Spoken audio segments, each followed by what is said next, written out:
For the last 5 years, the United States has been ravaged by the deadly drug known as fentanyl. It's a synthetic drug meant to be used in hospitals to help treat pain. However, it has found its way into common street drugs. This is incredibly dangerous because the smallest amount is enough to kill you. If you Google lethal amount of fentanyl, it'll compare it to a penny.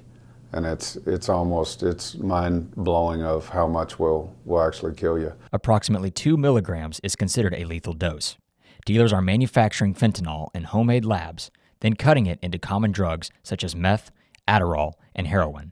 A detective within the Denton Police Department's narcotics unit says this is one of the deadliest things he's seen in his 24-year career. He let us record his voice, but wishes to remain anonymous due to his work in the department. One pill could have 10 times the amount as the next pill. So each pill could have a deadly dose of fentanyl in it, and that's why you're basically playing Russian roulette every time you take them. According to Texas Health and Human Services, the number of deaths related to fentanyl over the past 5 years has consistently risen. It's an epidemic that continues to affect tons of people across the country and their families. My oldest brother, Angelo, started doing heroin in probably 2009, 2010, and it just developed over, he just got sober like a year ago.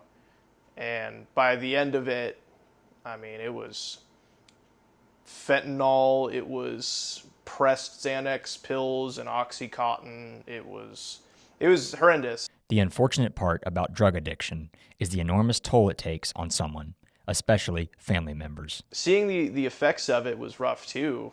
Like I said, seeing someone overdose on a floor is rough, but I don't know, having little to no interaction with them past a dry conversation, it was rough. It was very rough. One way the city is trying to curb the number of drug-related incidents is by adding overdose kits into the 85 AED boxes located around the city.